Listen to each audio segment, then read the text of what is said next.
with an idea that can create a source of income for yourself.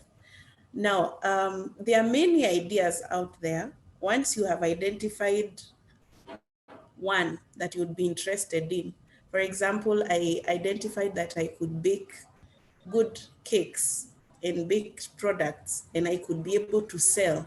Then the next step was to identify and a way to research on the idea that you have. I have seen most people, become a bit lazy on the idea. You want to be given an idea. For example, you can bake cakes for sale, but most people do not want to go the extra mile to research. So I would advise an individual to first sit down and do an extensive research. For example, you are fresh from college, you have your degree in, like BCom or accounting, and the job is not forthcoming. You can research around and find that there is a market, for example, in small businesses that require accounting skills. They may not be able to give you a job, but you can outsource and get paid for those skills maybe on a short-term basis. That is a business idea that you can do. On the other hand, you can be like myself, you can be able to create a product. Research about this product, find out where can I get it, if it's creating, how can I create it? If it's a product, for example, like I'm in the business of selling cereals, where do I source for this item? How is the market? Where am I going to sell this product? So you need to be able to research extensively on these ideas. And it's also good to understand the market dynamics, where you get the supply, how you get the demand, and also invest in learning from a few people, how to go about it. It's good to research from people who are already in the market, people who are doing what is it that you'd want to do. Like myself, it is important to reach out to these people and learn from them. It's also that you need for this business idea. I hope you can hear me. There are people who have a skill, for example, in writing or reading. I have interacted with a friend who does review for books online, and they are able to make an income out of it. So this is a skill that somebody has.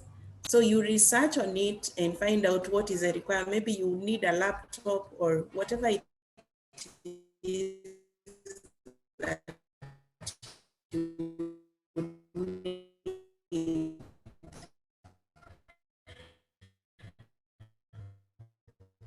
And then once you put that down, you can be able to progress and start the idea of income. It's also important, I would want to sell a product, for example. Nowadays, it is a bit online. You do not need to do a physical, is focused on your service. You're able to advertise. That is one idea that you can have your point of sale for your idea. Talent in what you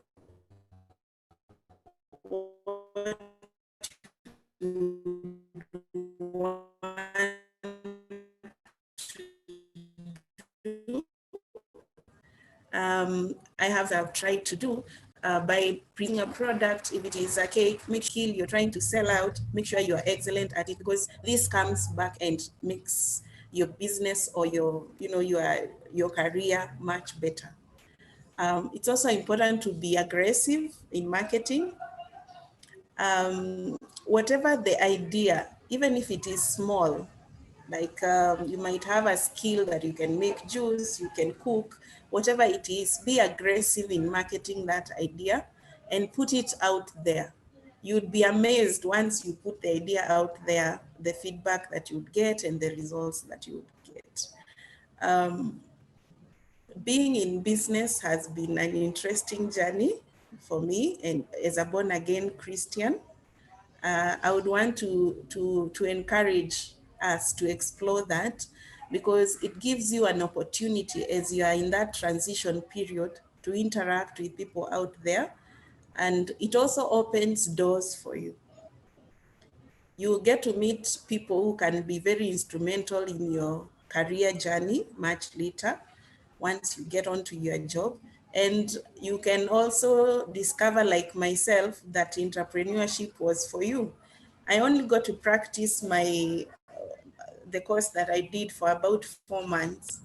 Then by the time I was getting my first job, I was already into my business of baking. So after some time, I discovered that I have a knack for being in business. Then I settled. So you might discover that this is actually what you are meant to do. So it is important, once you start these ideas, make sure that you keep learning the networks you get, keep them updated, and keep the networks. They come in very handy. And also, one thing I have learned with business gives you an opportunity also to impact other people. God gives you an opportunity to reach out to other people in the same business, or some of your clients that you will be meeting. I have had an opportunity to empower women, start up small income generating projects and businesses. And that has been a great opportunity even to reach out to them, to share the gospel with them, to walk this journey of life with them. And also, I've learned that the entrepreneurship business can be uncertain. You cannot know how tomorrow is. So you also learn, your faith is built as you go through the journey. You learn to trust God. You see God putting favor in what you're doing. So there is so much that you get to learn also as you go through the entrepreneurship journey. Now, I'd also been asked to share about ideas that you can pursue as you are going through your transition. I have shared that I've been in the baking business, and I've also come up with a serious business. It's a few months old right now. And the most important thing to know when you're identifying that business idea is look for a gap that you can fill. There are so many ideas. I could tell you bake, but maybe your interest is not there. So sit down, identify a gap.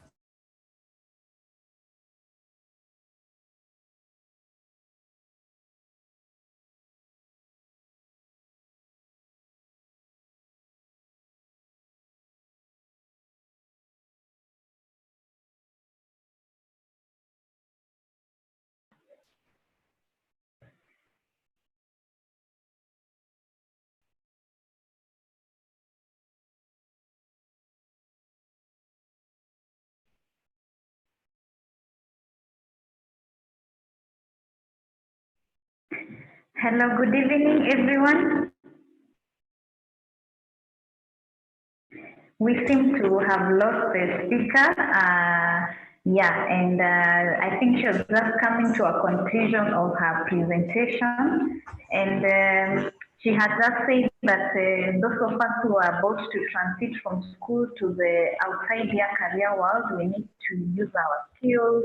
We need to be aggressive in marketing. We need to also ensure that in the process that our faith is being built. So that was a small hit there, but I think we have caught what she was trying to say.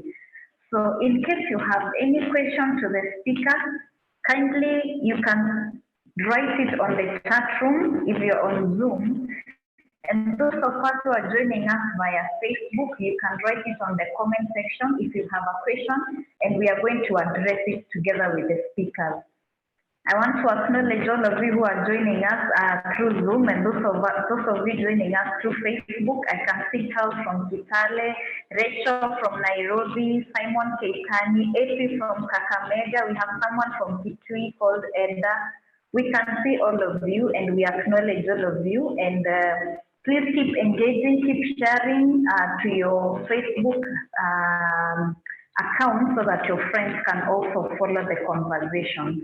And so once again, I'd like to say that if you have a question, kindly post it on the chat room via Zoom, if you're joining us through Zoom, or on the comment section through Facebook. We will pick it up and we will handle it.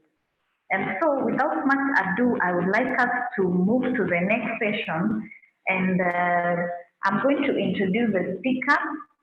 Just a moment so that I get there.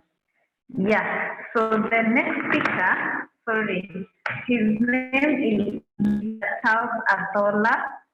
Oh, God. Yeah, so our speaker is Mr. Charles Athola, and he's going to be taking us through a session on job search and career in times of adversity. And Charles Athola is an HR or human resource professional with many years of experience. He has worked as a consultant and as a human resource manager. Besides that, he has also worked with a number of consultancy firms such as PKF Consulting. He has worked with PwC Kenya and KPMG East Africa, and companies such as Coca-Cola, Unga Limited, and 190 Group. Charles is a recruiter who has recruited for many companies, both locally and within the region. He is a career coach who has delivered coaching intervention at all levels. He is a member of the Institute of Human Resources Management. His education background, Charles has a bachelor's degree in technology and production engineering from Moi University. He also holds an international diploma in human resource management from Cambridge International College through the College of Human Resources Management, Kenya. Charles is a born-again Christian. He is a husband and a father of 2 sons. I'd like us to welcome Charles with an electronic clap. You can go to your reaction part on Zoom or on Facebook and clap for him. And as we come to take us through the next session of job search and career in times of adversity. Karibu sana, Mr. Charles. Thank you very much. I hope you can hear me. Can I test with somebody, one person? Anybody hear me? Patience? Yes, we can hear you. You are very clear. You're very clear. Yes, we can hear you. I'm so clear that it scares me.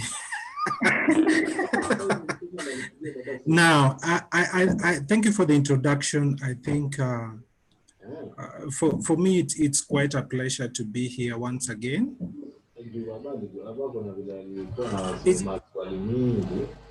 Is there anybody who is not muted? I can hear some voice. Okay. Now to me, it's quite a pleasure to have this opportunity to talk to you. And you specifically means people who are born again and are getting out of campus, because there's never been a time that I believe that, the workplace is a place where people should go and manifest themselves in terms of their faiths. And the world should know God through the workplace. And many times we get to the workplace and we think that Sunday is a different day from the workplace, when there are people who have different problems in the workplace. So my presentation today is going to be a balance of careers and a balance of what does God say about the workplace? Because the moment that we change our mind into saying we are sent to the workplace to minister, then the moment you'll see things changing. I Patience mentioned that I'm an engineer by training. And so you could be wondering, what is an engineering person doing in an HR profession? And if you keep wondering about that, then you should be prepared of what you might become after campus. Because I'm going to share with you some insights, things that you need to really gear up to. Because some of us are going to be enslaved with, I have anthropology, so you're looking for jobs that have anthropology in them. Huh? And so a sales opportunity will come and you say, hey, God didn't send me to campus to do anthropology to be a salesperson. So our minds also have to change, and I'm going to take you through a presentation that basically captures the realities of the market and what it challenges you as a Christian, as a professional to be able to do. So allow me to do a screen share of I think I'm disabled on screen sharing. Anyway, any idea how I can? Is Peter there? Hello? Yes, we are getting you. We're Okay. working on that. In a short while, it will be up. I think it's up, or it's coming up now. Yeah, I want to take you through a few slides. I told myself I would never do slides for some time, but I found myself doing slides for this. And I'd probably share with you the same slides so that you can remember some of these things that you're going to say. So let me know as soon as you're done, Peter.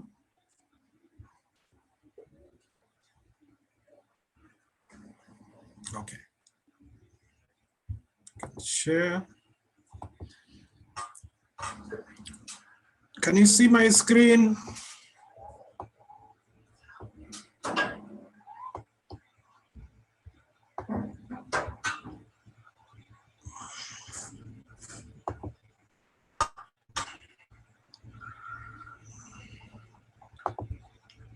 There's somebody who needs to be admitted. Now,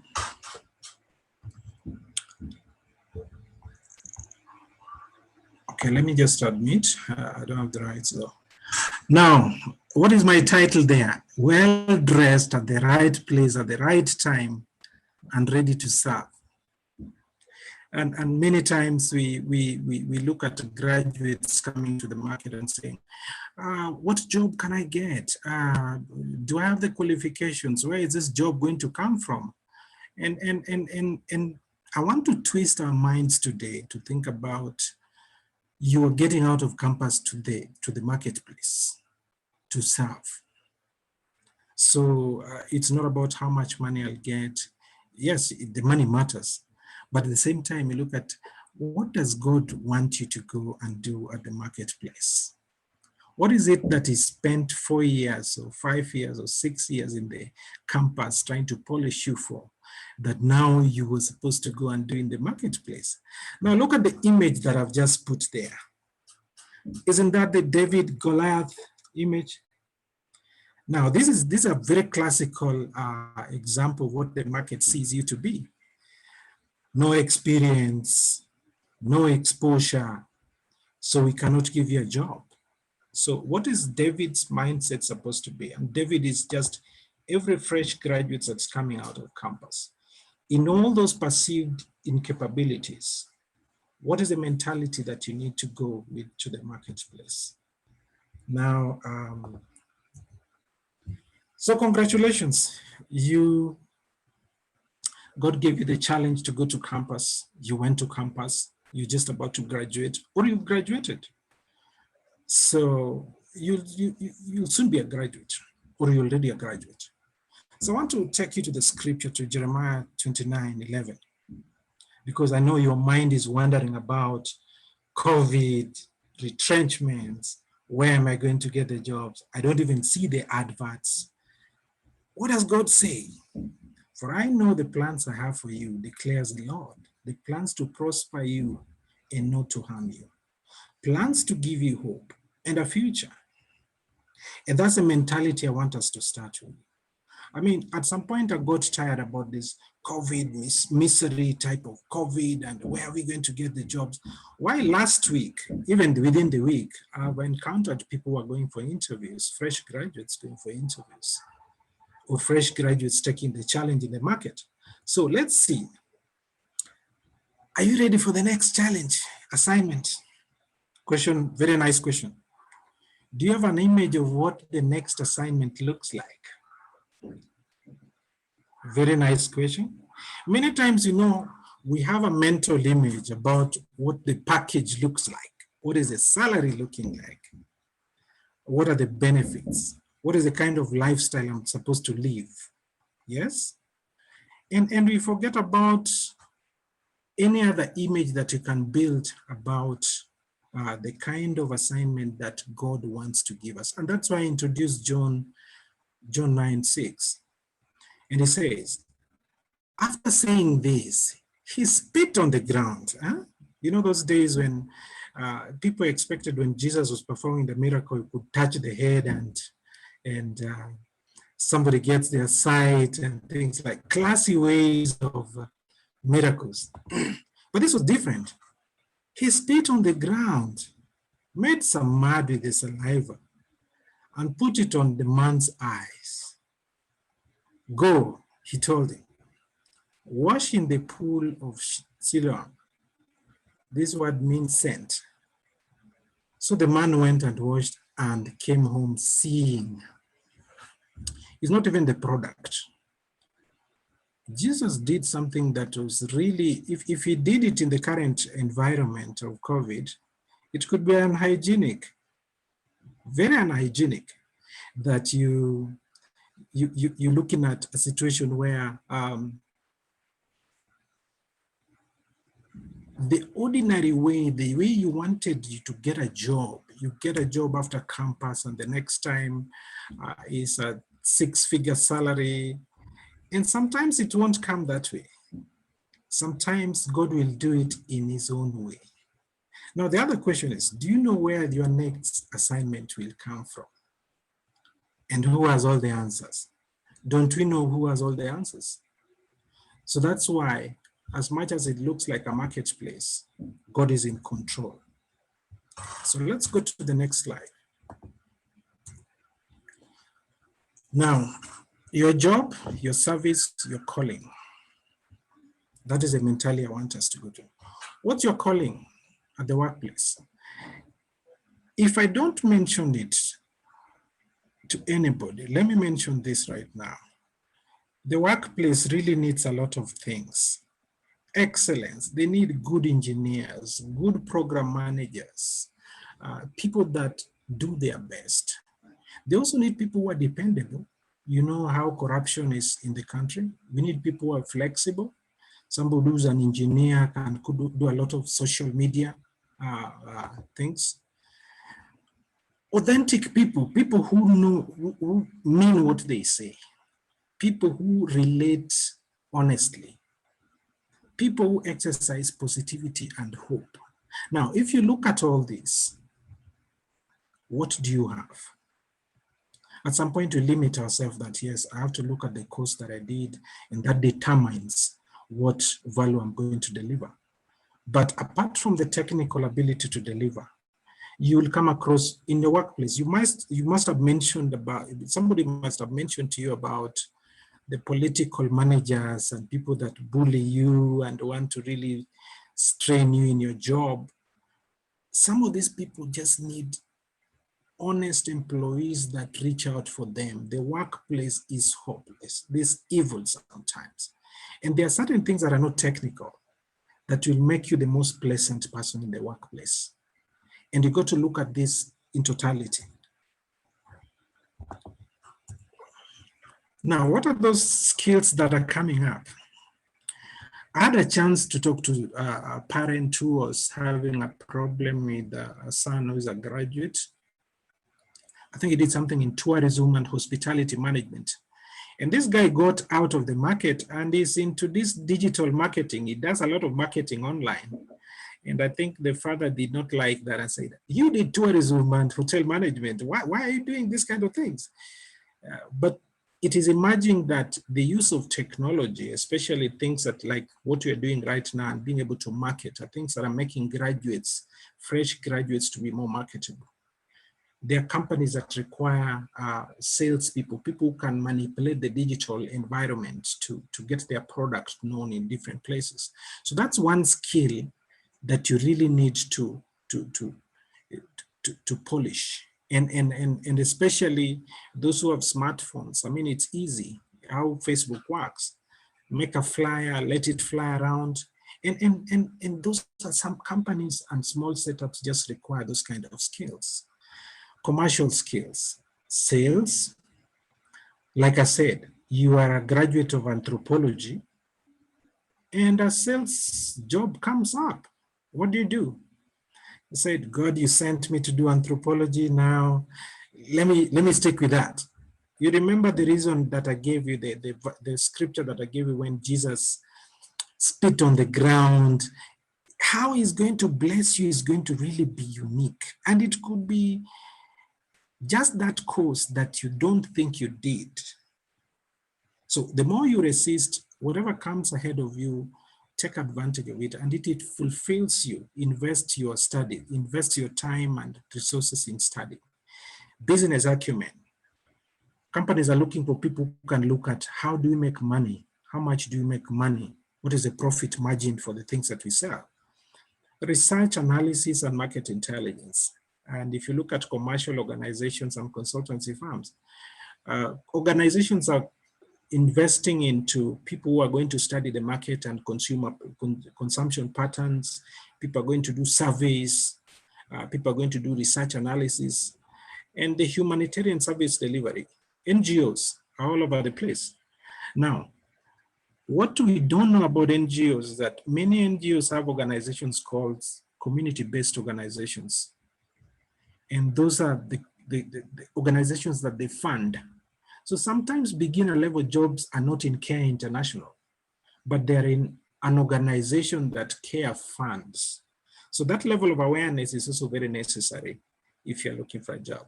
Supply chain, we used to call it procurement, warehouse, and inventory. The whole market calls it supply chain, and it includes demand planning, all those kind of careers related to how goods get into organization, they're transported, the government formalities. And the last but not least, whether you are a finance person, you need to be a people manager. You need to be good with people. HR itself is a great opportunity because the HR human resource field has been traditionally known to have administration and payroll. We used to be called the hire and fire. Right now you hear about talent management, HR analysis, analysts, you hear about HR business partner. So, and it's a very flexible career. I know almost like 20 people who are in HR but were previously teachers or social scientists or even BCom people. So it's a very flexible career that the moment you get an opportunity to just start as an analyst, maybe in a recruitment firm doing the solicitation of CVs and application, then you stand a chance of getting this career line started. So these are some of the skills that you could talk about as coming up in the market. Now I wanted to show you something, and I've called it market big bets. They used to say you cannot go wrong with food, shelter, clothing. But it's more than that now. Huh? If you talk to anybody investment, they would tell you perhaps that if you want to invest in anything, start anything related to food, start anything related to clothing, start some construction company, then you can make it. And those are pointers towards the industries that are most stable right now. You are looking at where do I throw my application and what are those companies that I could be looking at? Now, one of the biggest and the most stable segments is education. Schools will always be there. Colleges will always be there. Food, restaurants, farming, or just intermediaries, You talk about philanthropy. Philanthropy is where we have NGOs. I mean, there will always be funding for activism and child protection or marginalized community protection. Of course, business. Josephine gave us a good brief about how she started her own business. Knowledge. What do I mean knowledge? You talked about, have you seen these opportunities that are being advertised online about people to do articles, to do research papers for foreign organizations? The knowledge space is increasing. And let me tell you something. If you talk about knowledge, you will admit it with me that even the media industry is lost, because the only thing we can talk about is politics and a few unfortunate instances that are happening, and COVID has provided an advantage. I was talking to a media person just the other day. They were saying that if you were to play all the TV stations at once during news time, 5 of the first items will be the same in all the stations. So the knowledge space, that's why you see young people are getting to YouTube channels, and this is what is even making media people to recruit certain young people into the industry. Government is a big opportunity, although government does not recruit much at beginner level. Security is big, but again, it's not lucrative for fresh graduates to be a security guard. But again, whatever God calls you into, and if it has a future, then you need to be considerate. Communications. We talked about the YouTube channels. That is one. Transport, shelter, clothing, health. When you talk about health, we always talk about doctors and nurses. But we need to get interested and say, behind the hospital environment, what are those other careers that are there?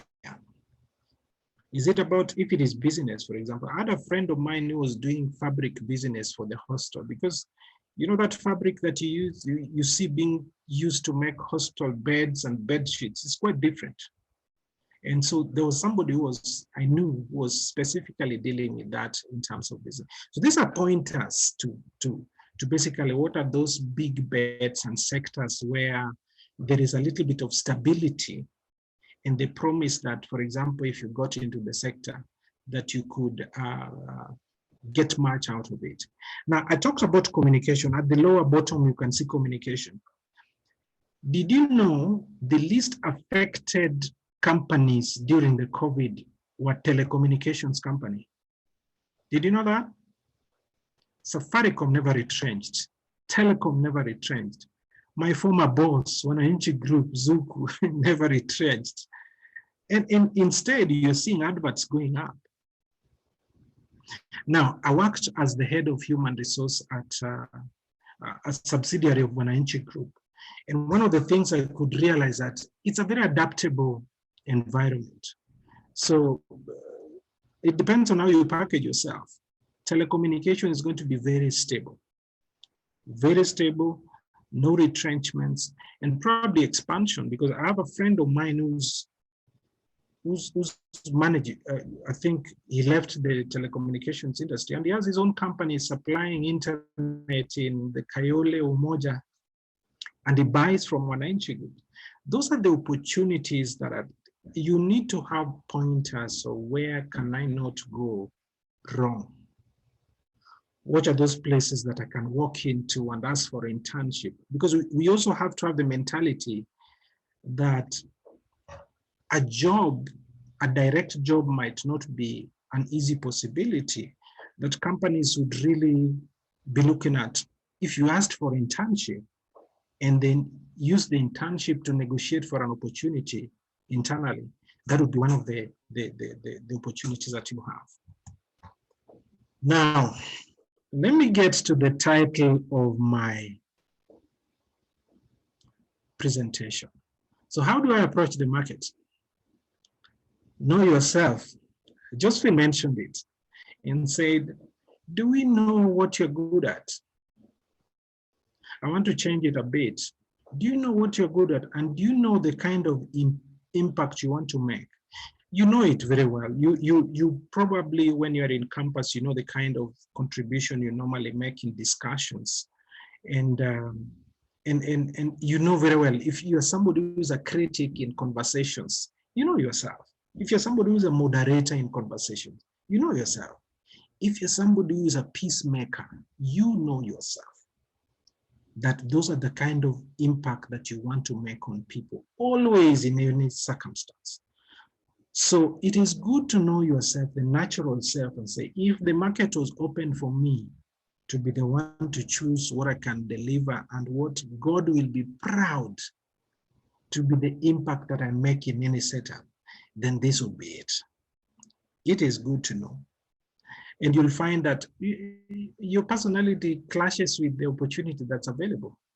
You probably are not outreaching as such. You just naturally, not that it's your problem, but you're not naturally outreaching, and therefore somebody challenges you with their sales job where you need to really deal with difficult clients, then it challenges you and you cannot cope. Now, the second bullet I call well-dressed. Now your suit is your CV. And you probably are wondering, a fresh graduate, 0 experience, only 2-3 internships. Do I have a CV? Yes, you have a CV, because the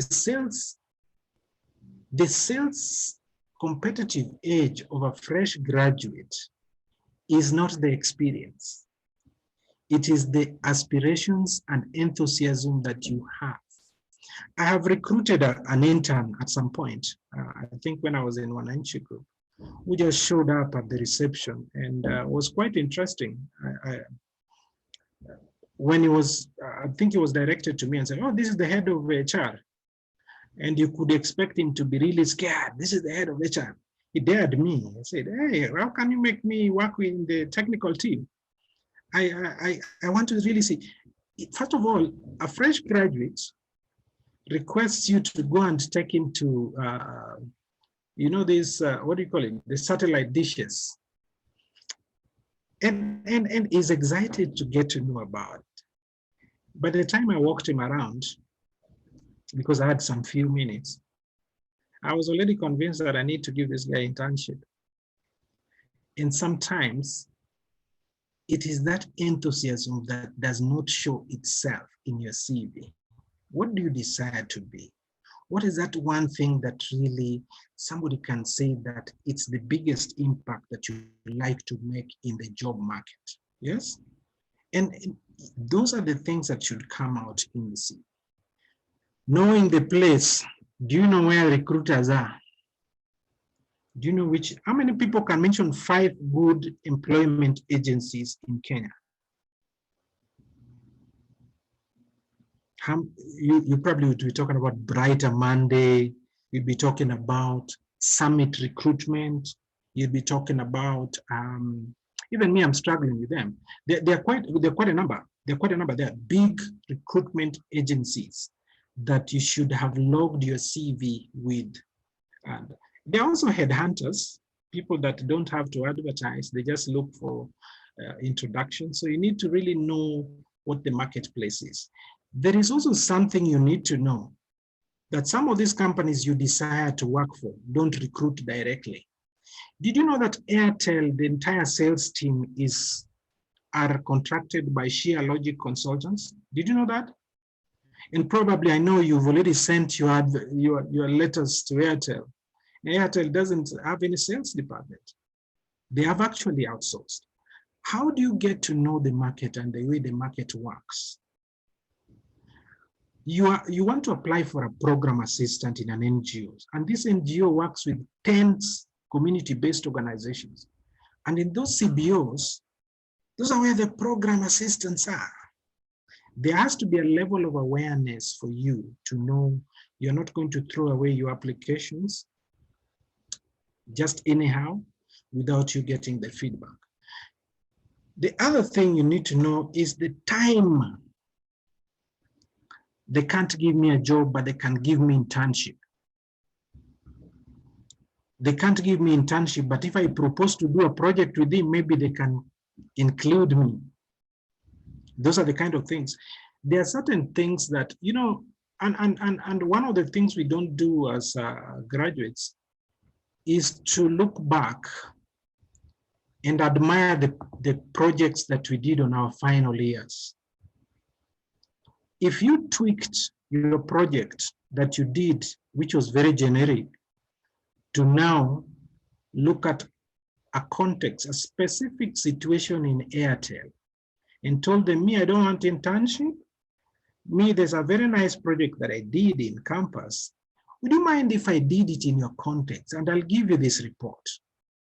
By the time you finish that report, 3 months, you will already be having some admirers or people who would like to have you around. That sometimes is that inroad that we don't give some thought about. Now, the last one, which is very interesting, being that character that attracts, there are 2 greatest commandments in the world: love God and love your neighbor. And there was an experience that I had. I'm getting down the lift, and there's a young graduate who's I don't know whether they came to see their relative within the building, and all they had was a big, highly colored earphone, and they didn't want to be talked to. Actually, they just wanted to listen to their music. There are certain habits that as fresh graduates, if we know that the population that can give us job and get us access to those jobs are people who are in their 30s and headed to their 40s, then we need to learn to communicate upwards. I've seen, for example, 3 instances where my favorite taxi person was getting me from the airport all the time. I call them at some point and they tell me, hey, by the way, there's a client of mine that gave me a job. Decided that you're not good working as a taxi person and told me, why can't you just come along and I give you a job? Now, what mannerisms would make somebody, a neighbor of yours, who would not want to be associated with anybody, who sees you like a child, to really think, oh, this kid is well-mannered, because that's how 40-year-olds would be calling you.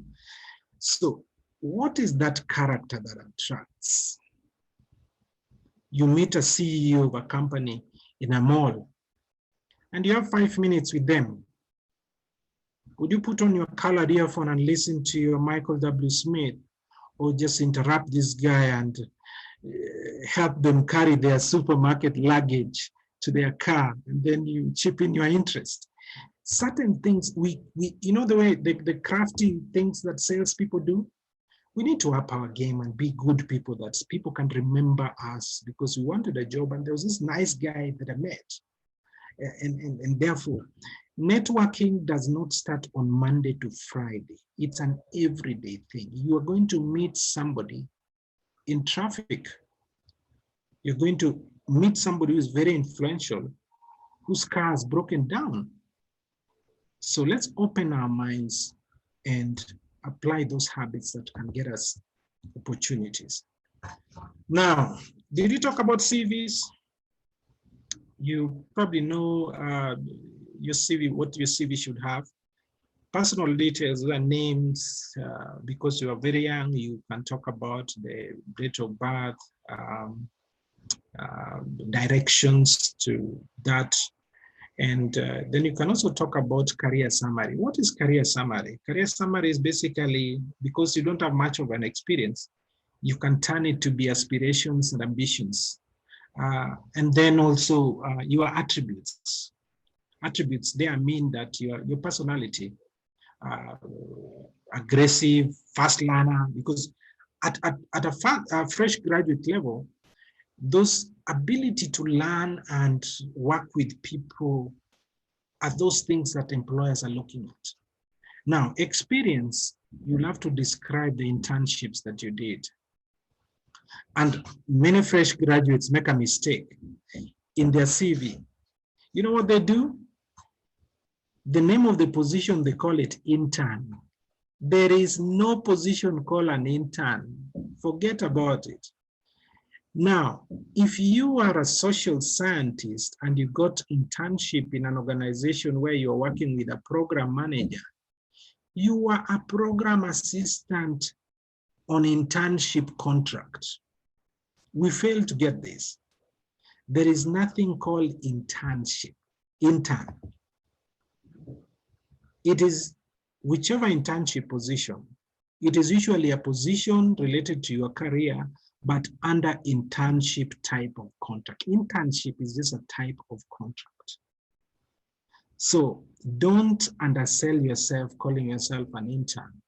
Call yourself, if you're working in finance in internship, your finance assistant in bracket intern in that company. Because, and that's why we lose the experience, because somebody looking at your CV would look at, this person has just been an intern, as opposed to, he's done finance assistant for 3 months. You get the point? It's important that you look at how do we sell ourselves appropriately.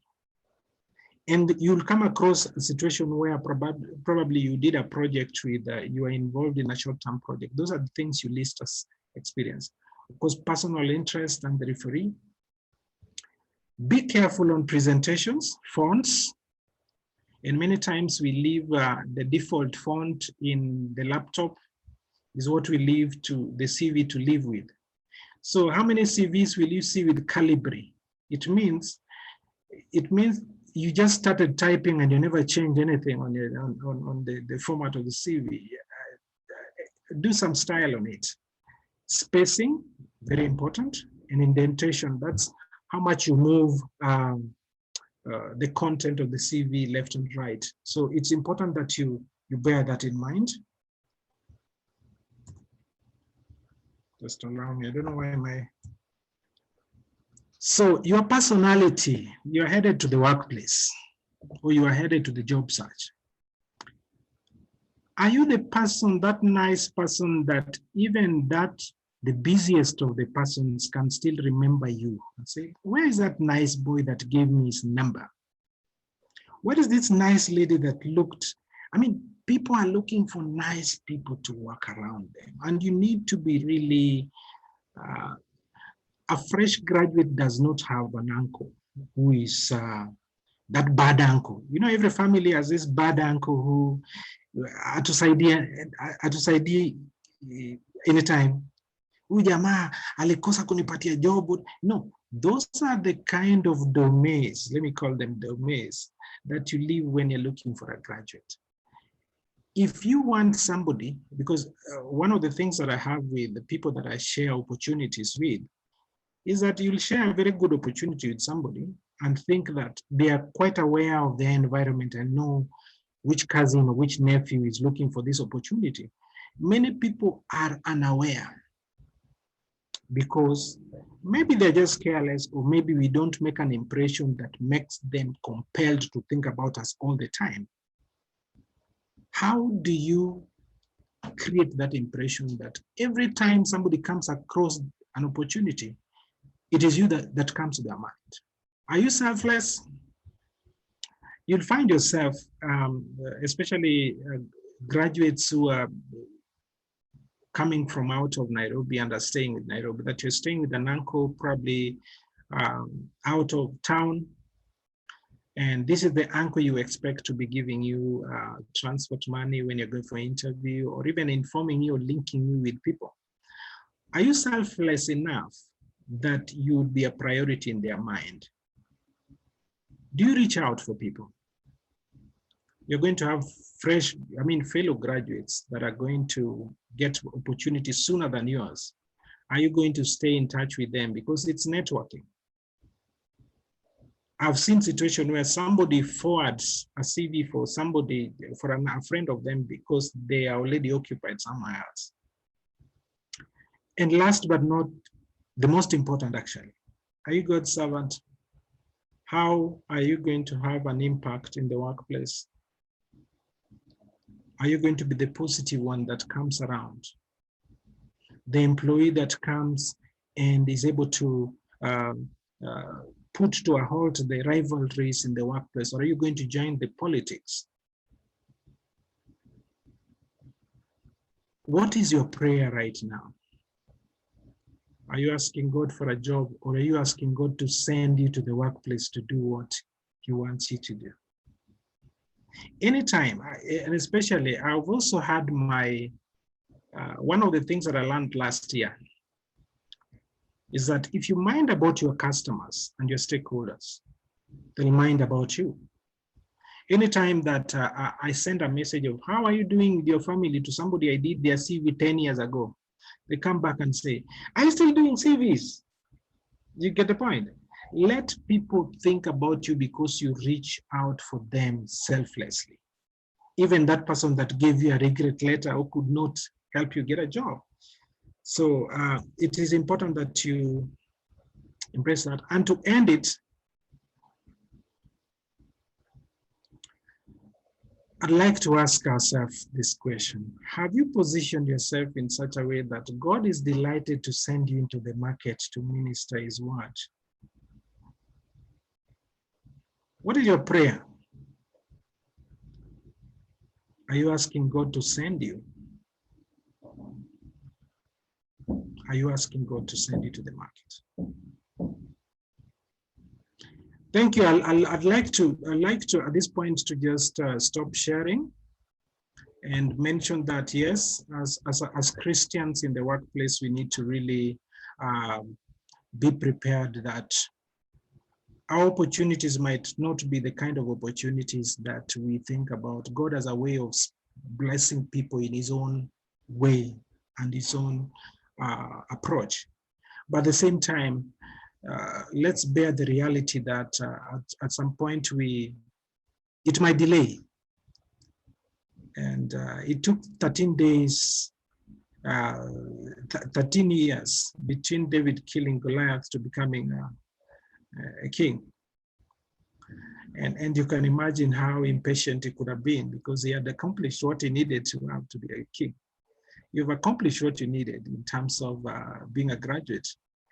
And there are people among you who are going to be frustrated and say, God, this is what I've really prayed for, I fasted for. There is something we call the process. Within those 13 years, God was doing something in David's life to prepare them for the opportunity. So one of the weaknesses we have as Christians is what we do as we wait. We don't know how to wait.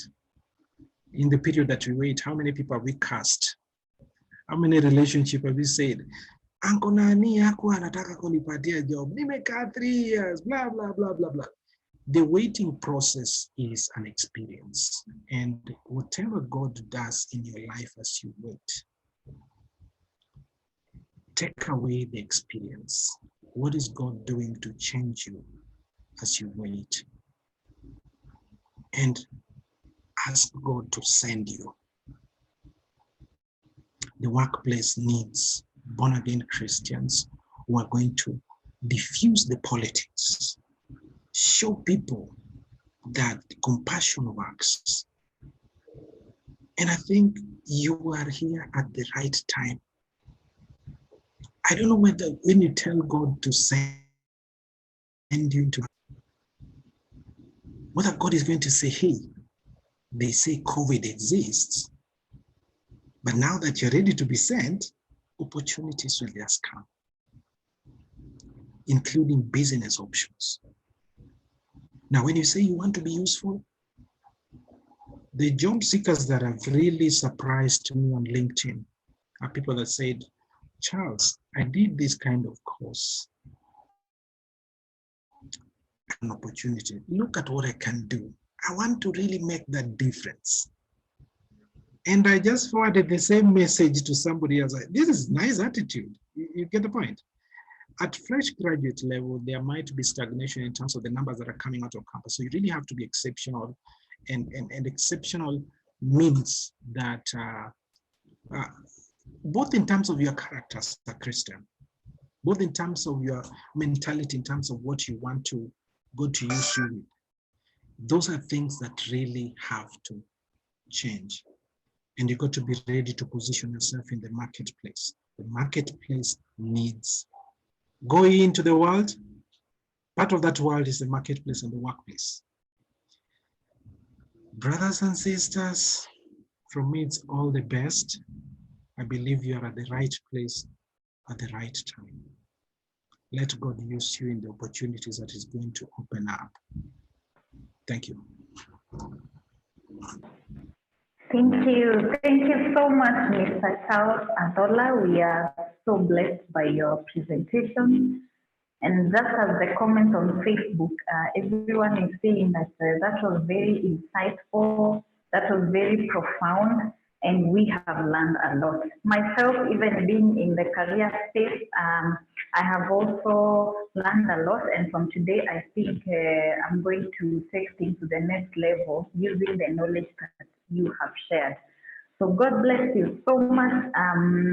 At this point, we have 20 minutes remaining, and I'd like to use this 15 minutes for question and answer.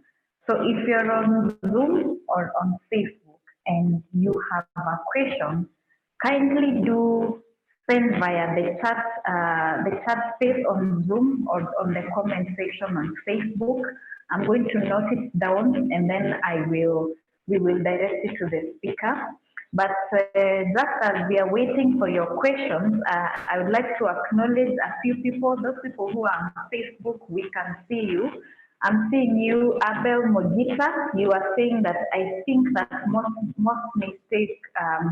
people make the mistake on the CV. I can see you, Jeff Asan from Mombasa, tune in from Mombasa, Garang, Giet, tuned in from Africa International University.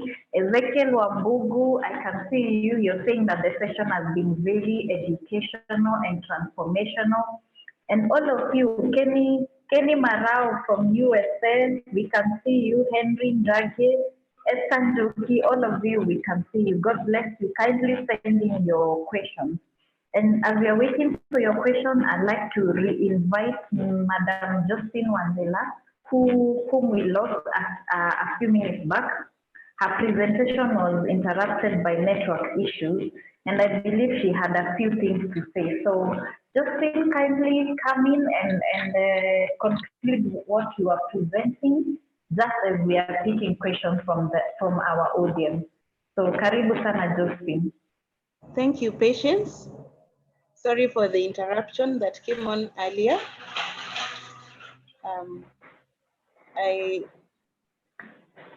thank you for the opportunity to finish up.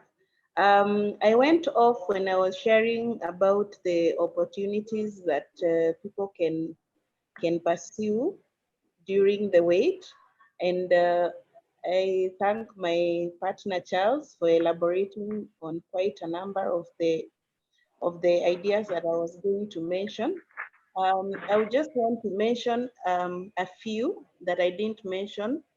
There have been a lot of opportunities that have come up, especially during this period, that fresh graduates and those who are out of work now can explore. And one of the areas that we can explore is on logistics. There are gaps in the logistics sector. People were running errands, courier services, coming up with ideas of making convenient delivery of items and services. That is one area that can be explored. There's also the area of packaging and branding. And also I would like to mention the IT sector. When this pandemic hit, we've seen most people operating remotely from home, even away from the office. And there is a very good opportunity to create apps and manage online businesses so that services and products can be delivered to people at home. So for those who have the skills in IT, developing apps and developing ways to deliver the businesses and the products, that is a good opportunity to explore. My final comments to the fresh graduates would be very open-minded. The transition period, as Charles said, is a waiting period. Do not waste that opportunity. It's a very precious time.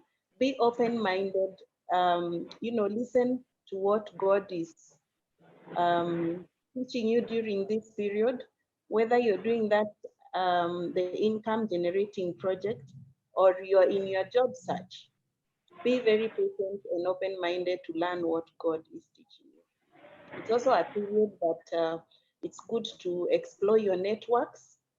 There are networks you will get while waiting. Others, you will have networks of peers that you are with in college. Please do keep in touch with them. They do help in the job search. And lastly, it's important to put God first. The Bible says it is God who teaches us and gives us the power to create wealth. And it is important to be in tune with God during this time, because as He directs you toward the job market, the business ideas, it's very important to know, why is He sending me there? Which purpose does He have for me for that? And basically just trust the process. Whatever you're learning during the waiting period, keep the lessons. I remember there is a scripture that talks about Isaac. There was a time there was a famine, and he went to God, and God told him, do not move away from this land. I will bless you in this land. And he continued to become very wealthy by planting during famine, and he got a very great harvest. So it's important, whatever season you're in, trust God and trust the process. He will direct you to the job, to the income generating ideas, whatever it is. But during this period, put God first and trust the process. Thank you. Patience? Yes. Patience, can I? Josephine, I'm really proud of what you've done. And I know that there are a couple of lessons that you've learned from what is going on. And basically that it gives somebody motivation to look at business again as an opportunity. I think one of the things that really I've seen many pastors coming up with is that as a Christians, we need to get into the wealth space. And because every time I go to Upper Hill called to recruit, I meet a Chinese and a Hong Kong person who is having some small farm at the company. And yet there are people who have been earning millions who are Kenyans who cannot have those kind of setups. We need to get to the workplace and really challenge ourselves to wealth creation. And I think you have a big opportunity that God has used you to get into business. And for the fresh graduates who are looking at it, well, let's not also position our mind into it's either a job or a business. It can be both. It can be both, yeah. Even as you work, you create wealth and you get somebody a job somewhere. So thank you very much for me. And I think it's an eye opener for people to look at those opportunities that exist in business. I see two questions. Patience. I can see two questions. There's a gentleman who calls himself Harry Potter. Harry, how are you doing? Let me do it like a media person. I'm very fine. Yes, so thank you very much for this question. I think you can mute so that you don't have the interruptions. Harry, you're talking about politics in the workplace. Wow, and as Christians, do we have to participate in the politics in the workplace? Politics in the workplace is a product of insecurity. People who feel like they don't have people that they can trust, that they can work with for their own interest. And so they're recruiting people in informal groups. Now, if you went into a workplace where it's two factions and both factions are trying to recruit you to be on their side, as a Christian, what do? Subscribe to the purpose of the company. Don't participate in politics. Don't commit. Participate in politics, it's like don't do anything that is committing you to any of the functions. It is wrong if the politics is negative on others. And as a Christian, you have the obligation to, as you live your life, you can get into a workplace and be the comfort center that both members of the faction feels free to work with you. So you shift the politics from the agenda of the politicians to now a neutrality where you are easy to talk to, you don't have an opinion or a bias or anything. So, and that way you influence many people to join your faction as well. There's so many things that Christians are doing because others are doing, which is not right. Do the right thing at the workplace. Laura, what is the place of success and significance in the area of work? I didn't get that question properly. Are you able to ask it, Laura? Oh, hi. Yes. Just the difference, how people view success and the impact, like in work. How can you? Is there a measure of success, or how can you know that you're impacting? One is, of course, there are KPIs. You're working somewhere, Laura. Are you working? Not yet. Sorry, yeah. When you get to the workplace, you'll be given KPIs and probably focus team. You have KPIs too. Yes, you'll be given KPIs, key performance indicators of things targets that you need to meet. Many organizations are shifting from measurable KPIs and also incorporating the behavioral KPIs. How do you motivate your team? How do you develop your team? How collaborative are you? And at the end of the year, you will be measured by how people feel you in the workplace. Now, to a Christian who knows two commandments, the two greatest commandments, do you need KPIs to get you to have that? No. You know, love your neighbor and therefore collaborate with them. Love your neighbor, care about other people's work, enable people to work efficiently, help them work efficiently. Those are things that are in the Bible. It doesn't have to even to be in a KPI. My pastor is Kiola on Mombasa, Purpose Center Church. Huh? And one of the things that I remember him saying is that Hindus look like Hindus. Muslims look like Muslims. What do Christians look like in the workplace? So we need to challenge ourselves to apply the same values because it is going to add into how we fit into the workplace. Patience, do you have any questions from Facebook? From Facebook, I cannot see any question. I'm just seeing comments on Facebook. Okay, there's a mention. I gave you an example of this issue that I was solving earlier this week. There's this gentleman who graduated in hospitality and tourism, and he's a jack of all trades, which is good. That guy sells shoes he doesn't have. Have you come across those people? You see somebody who has a shoe and he gets somebody who needs a shoe, and he gets his money and he doesn't even have a shoe. So he keeps himself in that way, but his parents are not like, you need to learn and do that tourism thing. Why? So that debt mentality. And so the parents approached me and say, we need to talk to this boy and just find out whether he's going the right direction. So the end result after the debate is we said, if you wait for a job to be a waiter in a restaurant, then you are likely to be a waiter for a long time, and there are people who will be 30 years of experience that will never allow you to grow up. There'll be limited opportunities. But if you approach, for example, a tour company that coordinates travel, hotels, destinations, then you're likely to handle hotels, travels, and destination, which is bigger than a waiter. So he said, how do I get myself into this travel company? Then I said, what can you do for them?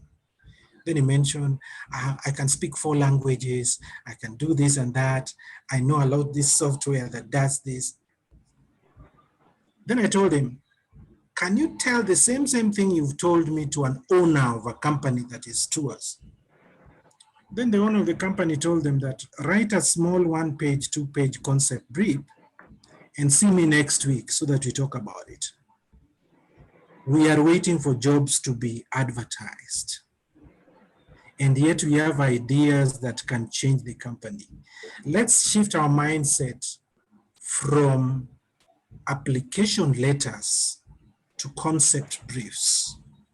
Because when you write a concept brief on a nice idea that you can do to a company, that is your idea. And if they choose to give you a job, that is the job you've created.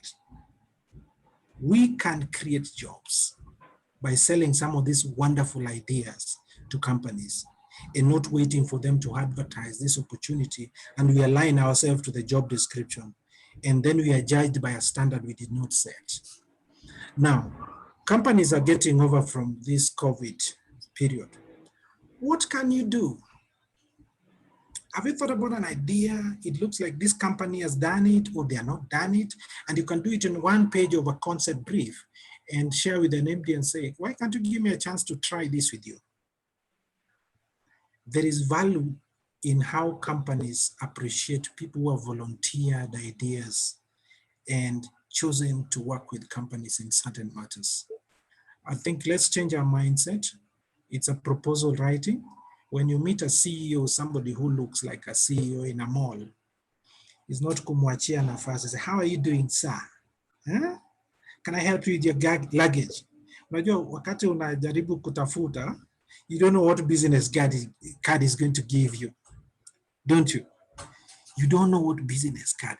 The problem we have with the young generation is because we know how to say sasa, which is that sasa with an X, the text message language.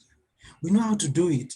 And somebody gives you a nice business card, and then you're going to use it with sasa to send a message to his phone. Are they going to take you seriously? Let's learn to scale up. Right now, if you find a chance on YouTube and where there's network, one of the things you should be trying is communication skills. That you're communicating with peers who might not give you network. 100% of them is peers who might not give you network. You need to communicate upwards. You know, there is old mzee who is lonely in your flat and nobody talks to them. Could you be the young man who is going to try and say, how are you doing, sir? Maybe that's what they need. And that's where the relationship that would get you job would start from there. I've seen a question coming up. To what extent should you follow up on communications? Huh? To what extent should you follow up on communications once you've made an application? Now, if they're committed to talking to you in 2 weeks, take another 2 weeks and then follow up. And don't follow up aggressively.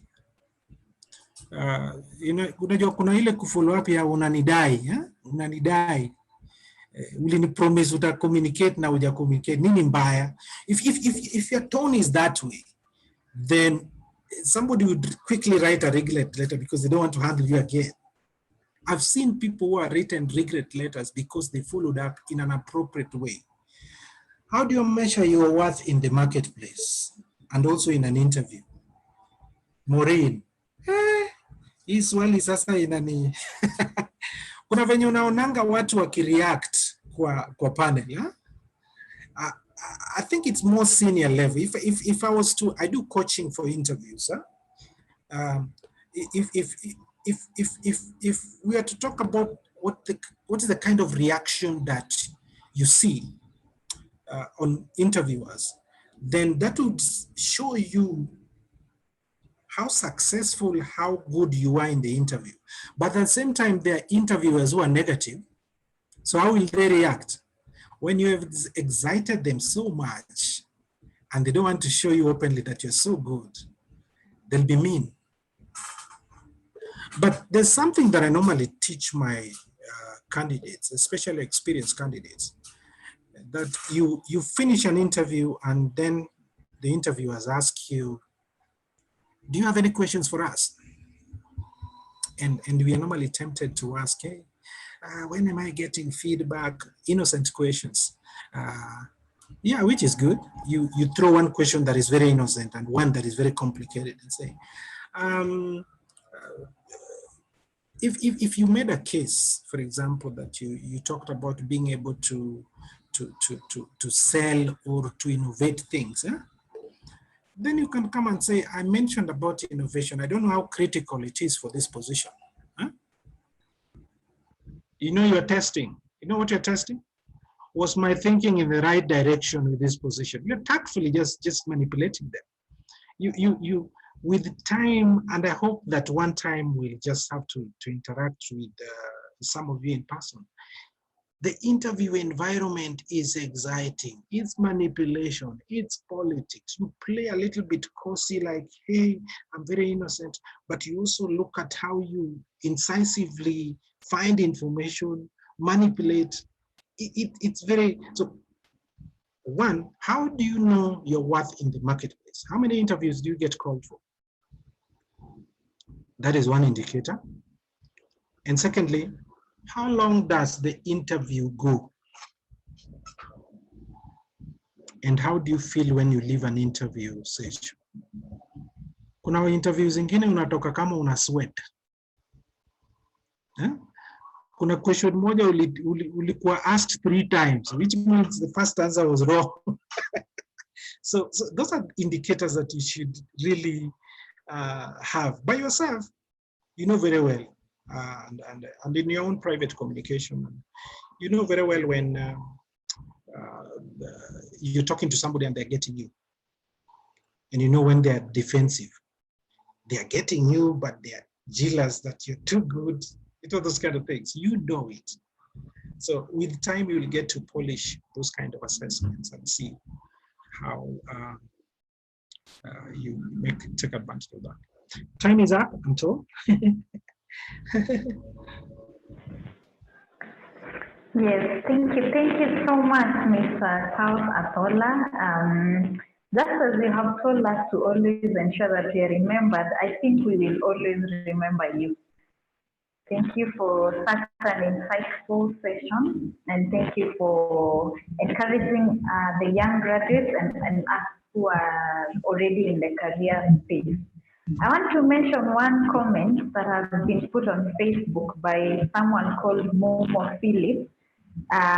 He has written that he wrote a proposal to an organization, and 6 months later, they called him to oversee the implementation of the concept. In support of what you had said about writing a concept brief instead of writing an application letter. So that is quite something that we can pick up as young graduates. And at this point, I'd like us to bring this session to an end. Grace, I don't know whether you have something to say or should we conclude? I think we can conclude by saying that we are very grateful. Thank you for sparing time for the fresh graduates and finalists to come and listen to this session. But also we would want to say thank you to our facilitators this evening. Thank you, Charles and Josephine, and also Patience for taking us through. I am a Focus staff. I'm the Associate Ministry Director. And I think this session will not end without me saying that we are praying for the fresh graduates and the finalists as you clear. We know it's a tricky season, but we know that God is with you. And the God who created you has a purpose for you.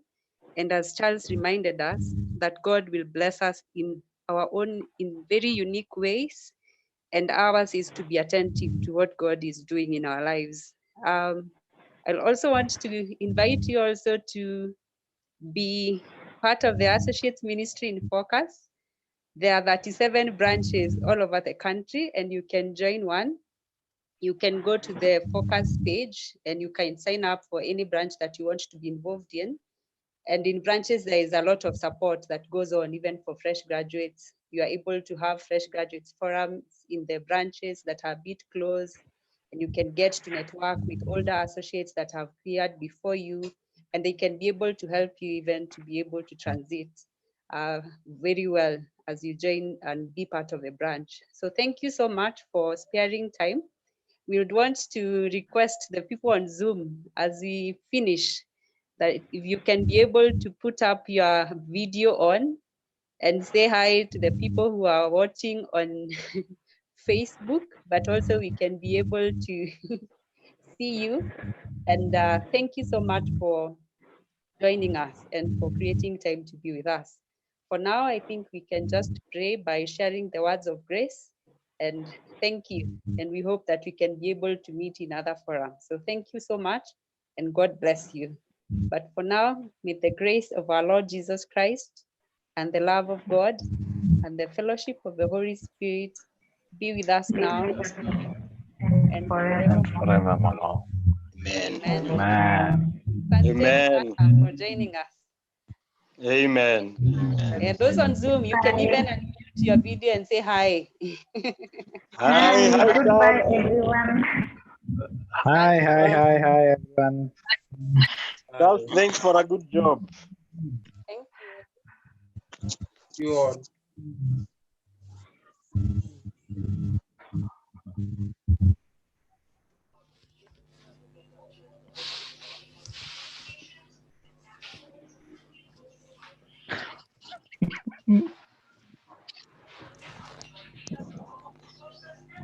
Hi.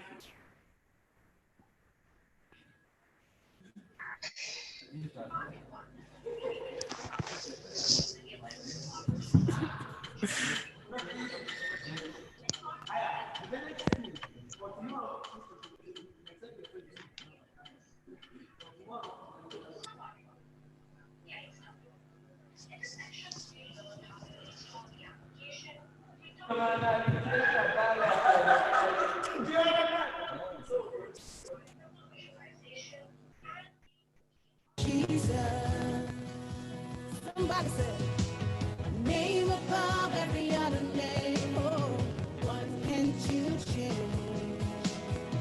What can't you change? Jesus. Tonight we celebrate God. Come on. Jesus.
Nothing you can.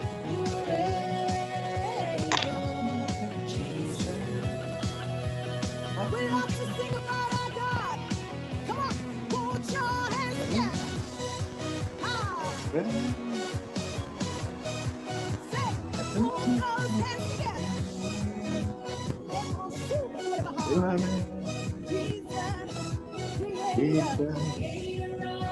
What can't you do? What can't you do? What can't you do? Jesus, you're the name above every name, above every other name. What can't you change? What can't you change? What can't you change? Jesus, for you are able, great and mighty. You are able, Jesus, Jesus. Come on, somebody lift it up. There is nothing, nothing you cannot change, nothing you cannot turn.